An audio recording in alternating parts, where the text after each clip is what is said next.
Olá pessoal do Trilhante, meu nome é Matheus Brissanin, sou professor aqui de Direito Penal e hoje a gente está aqui para tratar sobre a prova da OAB.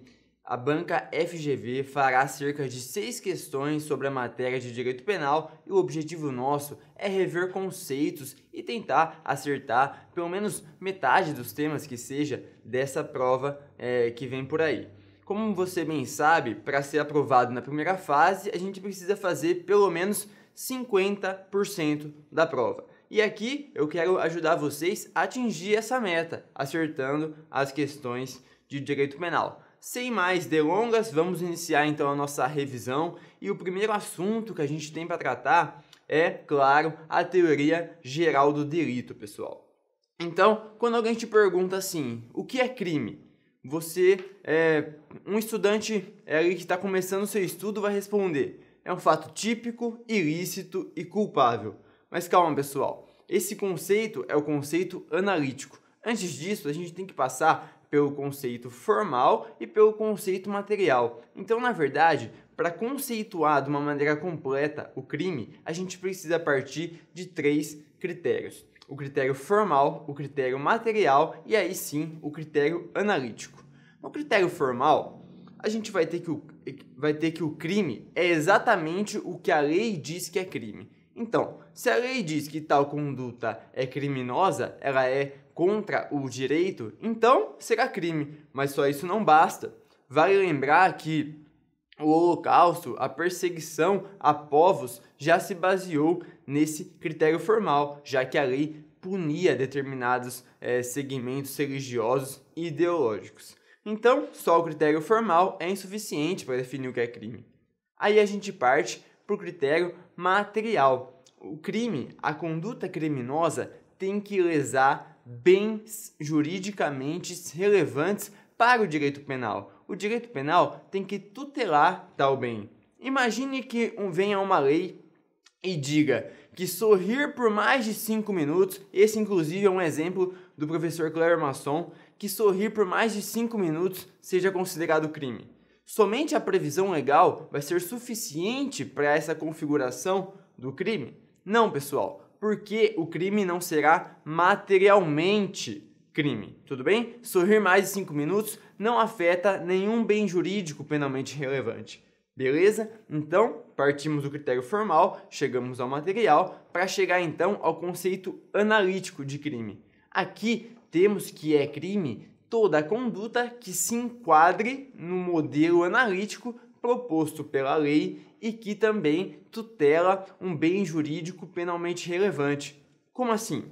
A lei vem, traz um modelo e todas as condutas que se enquadram nesse modelo serão consideradas crimes. Aí sim, a gente pode definir o crime em seu critério analítico, como um fato típico, antijurídico ou ilícito, são sinônimos, e culpável.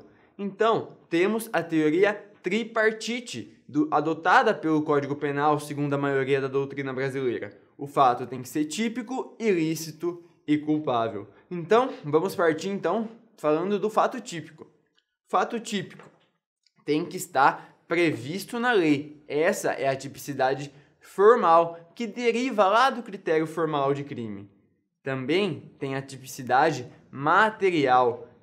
Tem que existir uma lesão a bem jurídico penalmente relevante. O bem jurídico ofendido tem que ser tutelado pelo direito penal. E aqui, dentro da tipicidade, a gente tem também o estudo da conduta. Para que haja um fato típico, a conduta tem que ser penalmente relevante. E isso faz a gente entrar nos conceitos de dolo ou culpa. Então, o direito penal brasileiro exclui a responsabilidade objetiva, independente de dolo ou culpa. Temos aqui a responsabilidade subjetiva do agente e que ele só poderá praticar a conduta delituosa se agir com dolo ou, ao menos, com culpa. E aqui temos a discussão entre dolo eventual e a culpa consciente e inconsciente. O dolo eventual é quando o sujeito prevê o resultado que pode ocorrer e ele é indiferente com o resultado. Ele pouco se importa se o resultado vá ou não ocorrer. Agora, na culpa consciente, o sujeito prevê o resultado e acredita que tem habilidades suficientes para evitar com que aquele resultado não ocorra. Então, essa é a diferença entre o dolo eventual, em que ele é indiferente com o resultado que pode vir, e a culpa consciente. A culpa inconsciente é quando o sujeito ele não prevê um possível resultado que era previsível. É importante a gente ter em mente que o resultado era previsível, pois se ele não fosse, não teria como se exigir do sujeito que ele previsse tal resultado. Beleza, pessoal? Esse, então, é o conceito de dolo eventual e da culpa consciente e inconsciente que se inserem na conduta e também a conduta que está dentro da tipicidade. Outro fato que eu quero dizer aqui para vocês, que está relacionado à tipicidade e à conduta, é a coação física irresistível.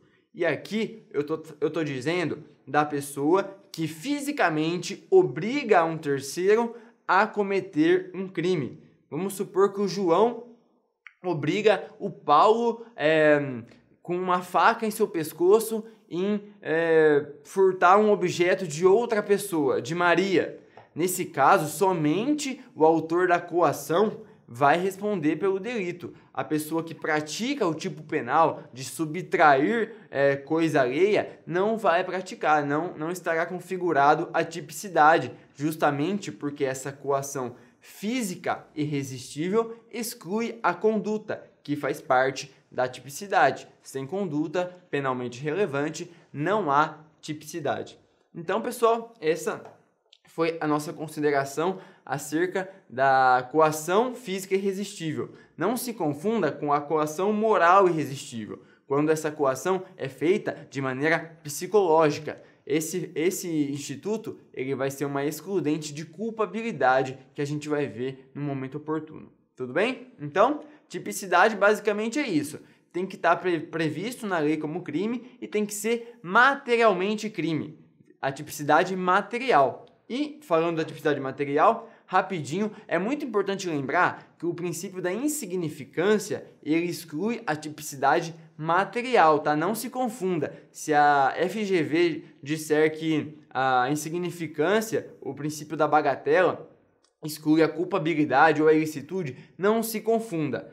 O princípio da insignificância, ele vem ao ordenamento através de um estudo do penalista Klaus Roxin para excluir a tipicidade material da conduta, tudo bem? Então, temos que o princípio da insignificância exclui a tipicidade material. Agora, tratando do segundo elemento do conceito tripartite de crime, temos a ilicitude. Então, em regra, todo fato típico será ilícito, concorda comigo? Porque se ele está previsto na lei penal como um fato criminoso, é normal que ele seja também um fato ilícito. Mas, vamos pensar, nem todo fato descrito na lei penal será considerado contra o direito, porque em alguns casos o véu da excludente da ilicitude protege o agente que praticou a conduta. Professor, não entendi, ficou difícil. Vamos lá para um exemplo. Se eu estou andando na rua e um assaltante chega com uma faca e tenta me assaltar.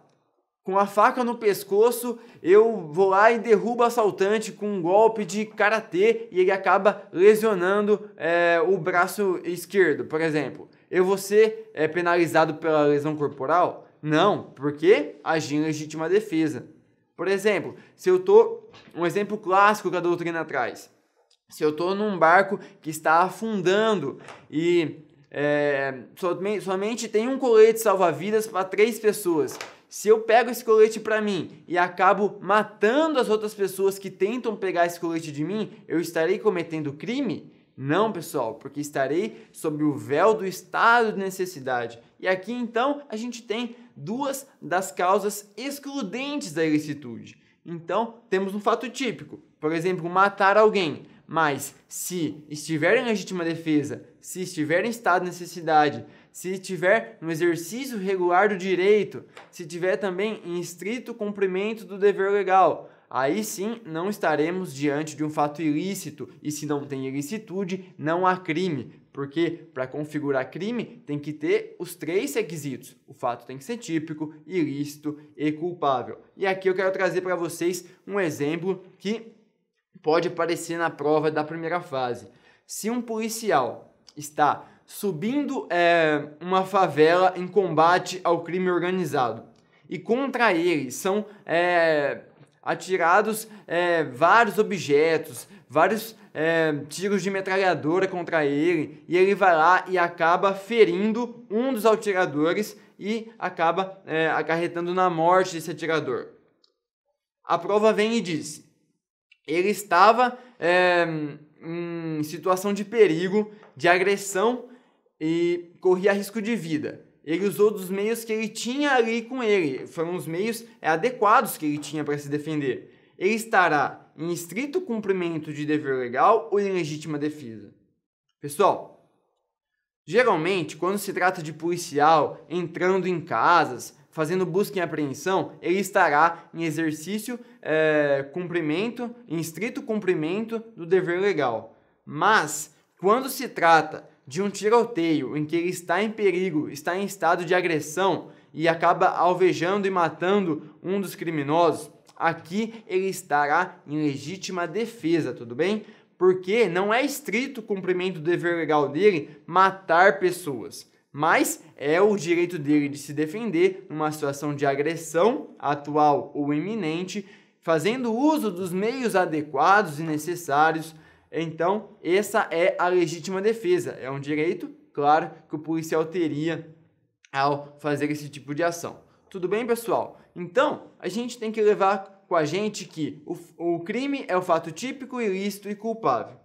E vimos os principais aspectos da tipicidade e da ilicitude. No próximo bloco, a gente vai tratar da culpabilidade, que, como tem mais conteúdo e aparece com maior incidência na sua prova, vamos tratar em momento específico e único. Tudo bem? Vejo vocês na próxima oportunidade.